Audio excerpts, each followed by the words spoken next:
و علیکم السلام و رحمت الله.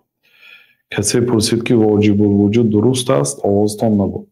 نه، واجب الوجود این یک اصطلاحی که الله تعالی رو همین خیلی معرفی میکنن. حتی در کتاب های لغت همین ترکیب نیست. بله، واجب آمدگی هست، وجود آمدگی هست، لیکن واجب الوجود دو کلمه مرکب کردن فهو محدثون. علمای لغت میگن که این محدث است، یعنی این در لغت عربی نبود، نو پیدا شده است. واجب الوجود این لفظهای متکلمین هست. متکلمین یعنی فیلسوفا. این مصطلحی هست، یعنی ترمینی هست که فلاسفه اینا پیدا کردن. معناش ضروری الوجود، یعنی بودنش، هستیش حتمی هست. یعنی الله تعالی رو میگن بله الله تعالی بودنش حتمی هست، لیکن این اسلوب ما فکرم یک جملهش باقی مانده است. گفتیم که ما الله تعالی رو وصف میکنیم با آنی که در قرآن و سنت وصف شده است. دیگر از پیش خود ما یگان عباره نمی سازیم. بنابراین این ابن سینا پیدا کردگی و پیروان آنهایی که و من جاء بعده در کتاب منهاج السنه مجلد 2 آمده است که همین عباره واجب الوجود ابن سینا پیدا کردگی در عصر 4 اسلام. ابن سینا خوب بود که فقط در همون علم طب سخن میکرد.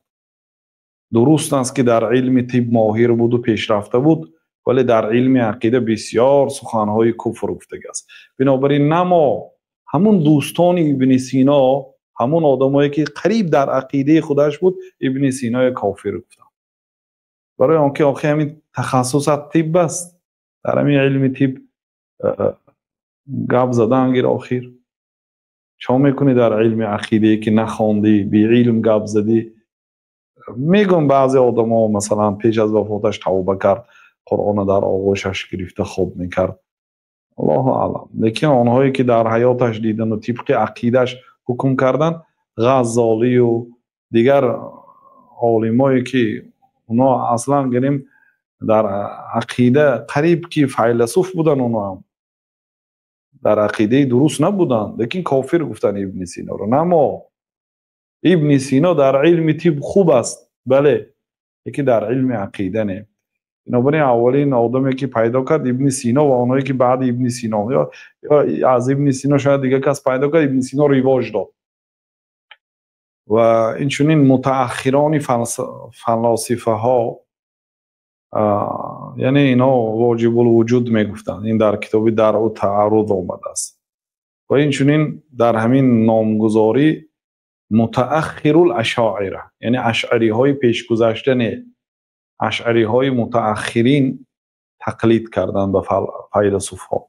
بنابراین این لفظ در قرآن و سنت الله تعالی خودش با این وصف نکرد. الله تعالی در یگان جای قرآن نگفته است که الله تعالی واجب الوجود است. معناش اگرچه درست باشدم این لفظ استفاده نشده است، در قرآن و در سنت نآمده است. بنابراین ما وظیفه دار هستیم که الله تعالی را وصف کنیم با اون وصفایی که الله خودش را وصف کرده است یا پیغمبر صلی الله علیه و سلم الله تعالی را وصف کرده.